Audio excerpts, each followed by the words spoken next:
IT job కోసం try చేస్తున్నారా? Coding ట్యూటర్లో ట్రైనింగ్ తో పాటు stipend and 100% job guarantee. Hi hello నమస్తే welcome back to Suman TV. Kolkata incident జరిగి 17 రోజులు అవుతున్నప్పటికీ కూడా ఈ కేసులో ఎటువంటి క్లారిటీ ఇప్పటివరకు రాలేదు. రోజుకు ఒక ట్విస్ట్ చూస్తూనే ఉన్నాము. న్యూస్లో కానీ ఆర్టికల్స్ అందరూ కూడా ఫాలో అవుతున్నారు. ఇందులో ఈసారి ఏంటంటే ఈ కోల్కతా ఇన్సిడెంట్ పైన ప్రతి ఒక్కరు కూడా సోషల్ యాక్టివిస్టే కానీ, స్పీకర్సే కానీ, సైకాలజిస్టులే కానీ, మోటివేషనల్ స్పీకర్సే కానీ అందరూ కూడా ఏంటంటే ఈ న్యూస్ని పిన్ టు పిన్ ఫాలో అవుతూ అప్డేట్స్ ఇవ్వడం అయితే చూస్తూనే ఉన్నాం. ఈరోజు మరి ఈ యొక్క ఇన్సిడెంట్ పైన మాట్లాడడానికి మన సుమన్ టీవీ స్టూడియోలో ఉన్నారు ఇంటర్నేషనల్ స్పీకర్ పాల్ ఇమాన్యుయల్ గారు. మరి సార్తో మాట్లాడదాము. ఈ న్యూస్ ఫాలో అవుతున్నారు సార్ కూడా. మరి ఈరోజు అప్డేట్ ఏంటంటే ఎవరైతే ఆర్జేకర్ ఎక్స్ ప్రిన్సిపల్ సందీప్ ఘోష్ ఉన్నారో ఆయన యొక్క సభ్యత్వాన్ని ఐఎంఏ రద్దు చేసింది. మరి ఏంటి ఈ పరిణామం అనేది ఎలా చూడొచ్చు దీన్ని? అంటే ఇది ఒక మంచి ఇన్సిడెంట్ అనుకోవచ్చా ఈ కేసులో జరుగుతున్నటువంటి క్రమంలో? సార్తో మాట్లాడదాం. నమస్తే సార్. నమస్తే నవీన గారు. Thanks for coming to Suman TV sir. మిమ్మల్ని వీడియోలో చూశాను, నేను మీ వీడియోస్ ఫాలో అవుతున్నాను కొన్ని రోజుల నుంచి. సో ఈరోజు అప్డేట్ వచ్చేసి కోల్కతా ఇన్సిడెంట్లో RG Kar hospital ex principal Sandip Ghosh medical IMA సభ్యత్వం రద్దు చేసింది. దీన్ని మనం ఎలా చూడొచ్చు అంటారు? చాలా శుభ పరిణామం అండి ఇండియన్ మెడికల్ అసోసియేషన్ అతని యొక్క సభ్యత్వాన్ని రద్దు చేయడం. ఎందుకంటే ఇంత జరిగి కూడా అతని యొక్క సభ్యత్వాన్ని రద్దు చేయకపోతే దేశం హర్షించదు. సో వన్ ఆఫ్ ద కల్ప్రిట్స్గా వ్యక్తున్నాడు. ఎందుకంటే మనం కేసు స్టార్టింగ్ నుంచి చూస్తూ ఉన్నప్పుడు అతడు కల్ప్రిట్గా కనిపిస్తూ ఉన్నాడు. ఎందుకంటే అతని యొక్క నేర ప్రవృత్తి, హాస్పిటల్లోనూ కాలేజీలో అతని యొక్క బిహేవియర్, స్టూడెంట్స్ ఈరోజు బయటకు వచ్చి చెప్తున్నారు అతను కాలేజీలో చేసిన అరాచకాలు, ఉమెన్ ట్రాఫికింగ్ చేశాడట, ఆ తర్వాత డ్రగ్స్ మాఫియా ఉంది, రకరకాల నేరాల్లో వ్యక్తున్నాడు. కానీ ప్రభుత్వం అతన్ని సపోర్ట్ చేయటం, అంత జరిగి కూడా ఆ వ్యక్తిని సస్పెండ్ చేయకుండా ఆ వ్యక్తిని వేరే కాలేజీకి ట్రాన్స్ఫర్ చేశారు. అది చాలా భయంకరమైన విషయం.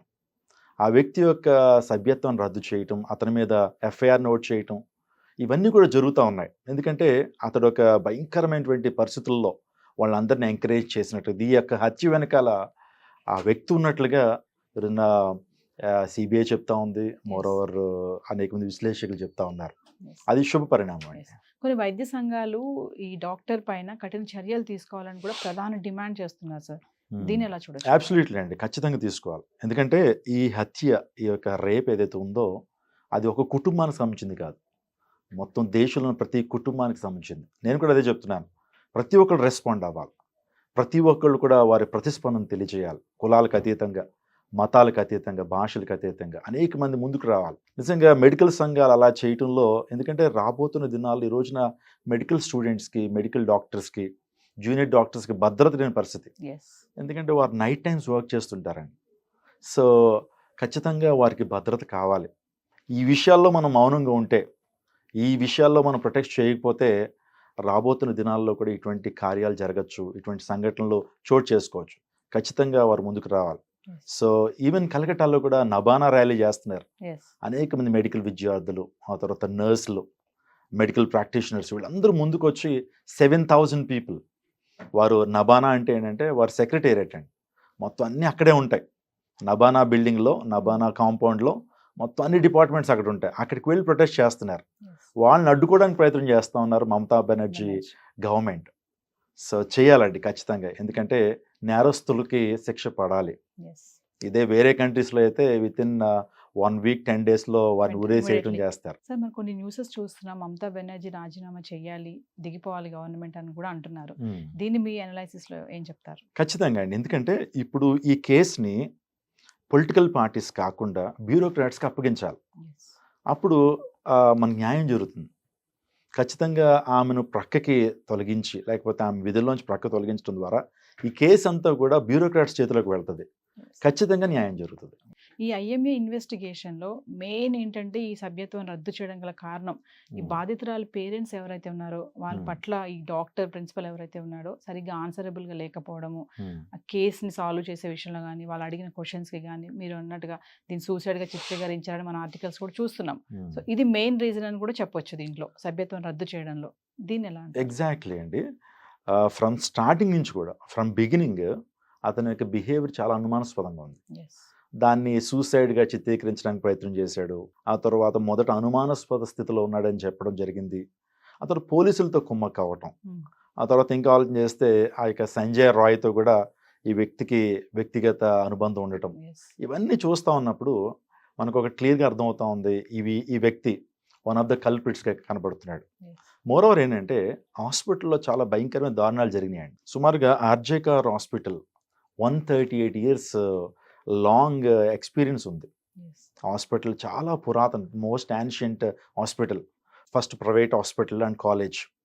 ఎస్. సో ఆ కాలేజ్లోనే ఈ వ్యక్తి చదువుకున్నాడు, ఈ కాలేజ్లోనే ప్రిన్సిపల్ అయ్యాడు. చాలా భయంకరమైనటువంటి ఆ స్కామ్స్ అందులో చేశాడండి already. Yes. So women trafficking జరుగుతుంది ఆ కాలేజీలో. ఆ తర్వాత డ్రగ్స్ మాఫియా జరుగుతూ ఉంది. ఇంకో ప్రాముఖ్యమైన విషయం ఏంటంటే ఆ 3rd floorలోనట ఈ టీబీ మెడికేషన్ ఆ 3rd floorలో పెడతారట. ఎస్. పెట్టినప్పుడు ఈ వ్యక్తి ఏం చేస్తాడంటే ఈ మెడిసిన్ అంతా కూడా ఫారిన్కి ఎక్స్పోర్ట్ చేస్తున్నాడు. Hmm. సో ఎక్స్ప్లాయిట్ చేయటం ద్వారా ఈ అమ్మాయి ఎవరైతే విక్టిమ్, ఎవరైతే అభయ ఉందో వాటన్నిటి చూసింది. చూసి సో ఆ అమ్మాయికి ప్రతిదీ కూడా తెలుసు. మరి ఆమె చెప్తానందో లేకపోతే దాన్ని బయట పెడతానందో, అందుని బట్టి సో ఈ మాఫియా చేస్తా ఉన్నాడు. అందుని బట్టి ఆ వ్యక్తి మీద ఖచ్చితంగా కఠినమైన చర్యలు తీసుకోవాలి. ఎస్. ఇంకోటి చూసుకుంటే ఓవరాల్గా రైట్స్ జరుగుతున్నాయి ఇప్పుడు సందీప్ ఘోష్ ఇంటిపైన కానీ Hmm. ఆస్తుల పైన కానీ ఫినాన్షియల్ పరంగా ఎలా ఎదిగాడు అనే కోణంలో ఇప్పుడు చూసుకుంటే సభ్యత్వం రద్దు చేయడం అనేది ఇవన్నిటిని ఎలా చూడొచ్చు అంటారు? అబ్సల్యూట్లీ అండి. ఎందుకంటే రైట్స్ జరగాలి. ఇప్పుడు ఐటీ రైట్స్ జరుగుతూ ఉన్నాయి. అతని ఎఫ్ఐఆర్లో కూడా అతని ఫినాన్షియల్ బ్యాక్గ్రౌండ్ అంతా కూడా ఎఫ్ఐఆర్లో నమోదు చేయడం జరిగింది. ఆ తర్వాత మోరోవర్ ఇంకోటి ఏంటంటే ఈడీ కేసులు కూడా పడ్డాయండి. ఎస్. ఖచ్చితంగా అన్ని కేసులు అతని మీద వెయ్యాలి. అతని బ్యాక్గ్రౌండ్ చెక్ చేయాలి. అతను ప్రీవియస్ ఎలా బిహేవ్ చేశాడు, తన కుటుంబంతో ఎలా ఉన్నాడు, ఆ తర్వాత లేడీ డాక్టర్స్ మీద తన యొక్క బిహేవియర్ ఏంటి, వీటినన్నింటినీ కూడా కూలంకషంగా పరిశీలన చేసినప్పుడు ఖచ్చితంగా ఆ వ్యక్తి ఎలాంటి వాడో ఎస్. సమాజానికి తెలుస్తుంది. తద్వారా తన నేర ప్రవృత్తి బయటపడుతుంది. ఖచ్చితంగా తనకి శిక్ష పడేటువంటి అవకాశాలు ఉంటాయి. బెంగాల్లో చూసుకుంటే ఇప్పుడు ప్రొటెస్టెంట్స్ కానీ ర్యాలీస్ కానీ చాలా ఉద్రిక్తంగా మారిపోయింది అక్కడ వాతావరణం. ఎక్కడ ఆపట్లేదు. వైద్యులు కానీ, జూడో డాక్టర్స్ కానీ, స్టూడెంట్సే కానీ, పేరెంట్సే కానీ, ఇంకా కొన్ని సంఘాల సభ్యులు కూడా ఉన్నారు ప్రొటెస్టెంట్స్లో. ఇవన్నీ కూడా అక్కడ కొంచెం ఫైర్ లానే ఉంది వెస్ట్ బెంగాల్లో చూసుకుంటే అవునండి, మనము. అవును. దీన్ని ఎలా అంటారు? So not only in Bengal అండి, మొత్తం ఎంటైర్ నేషన్ ఈ రోజున కొంతమంది ముందుకు రాకపోవచ్చాము కానీ ప్రతి Yes. ఒక్కరు కూడా రగిలిపోతున్నారు. ఎందుకంటే అది అక్కడ జరిగింది కానీ మన ప్రాంతంలో జరగదని గ్యారంటీ ఏముంది. సో ఖచ్చితంగా నబానా ర్యాలీ చేస్తున్నారు. నేను చెప్పాను ఇందాక 7,000 పీపుల్ ముందుకు వచ్చి ర్యాలీలు చేస్తున్నారు. కానీ ప్రభుత్వం వారికి సహకరించట్లా. Yes. గవర్నర్ ఆల్రెడీ చెప్పాడు వారిని శాంతియుతంగా చేసుకొనివ్వండి అన్నా సరే సో వీళ్ళు ఒప్పుకోవట్లా. వారి మీద గ్యాస్ ప్రయోగిస్తున్నారు, ఆ తర్వాత చిన్న చిన్న బాంబ్స్ ప్రయోగిస్తూ ఉన్నారు, ఆ రబ్బర్ బాంబ్స్ ప్రయోగిస్తూ Yes. ఉన్నారు. ఎలాగన్నా అరికట్టేయాలి. ఎందుకంటే సో ఈ చిన్న యాజిటేషనే పెద్దదైనప్పుడు ప్రభుత్వాలు కూడా పడిపోవచ్చు అండి. Yes. ఇప్పుడు భయంకరమైన వ్యతిరేకత మమతా గవర్నమెంట్ మీద రావటం గమనిస్తున్నారు. ఆమె ప్రభుత్వం పడిపోయేటువంటి అవకాశాలు కూడా ఉంటాయి. Yes. అందుని బట్టి ఖచ్చితంగా ఈ యొక్క నబానా ర్యాలీ ఏదైతే ఉందో అది ఖచ్చితంగా సక్సెస్ అవుతుంది. దోషులు ఖచ్చితంగా బయటకు వస్తారు. తద్వారా అనేక మందికి న్యాయం జరుగుతుందండి. మమతా బెనర్జీ రాజీనామా చేయాలని కూడా స్లోగన్స్ వస్తున్నాయి సార్. ఓకే, మరి ఎందుకు రాజీనామా చేయాలని కోరుతాం? వారి డిమాండ్స్ ఒకటే అండి. ఒకటి అభియాకి జస్టిస్ జరగాలి, వారి జరగాలి. కుటుంబానికి జస్టిస్ జరగాలి. రెండోదిగా దోషులకు కఠినంగా శిక్ష విధించబడాలి. మూడోదిగా మమతా బెనర్జీ రాజీనామా చేయాలి. చేయాలి.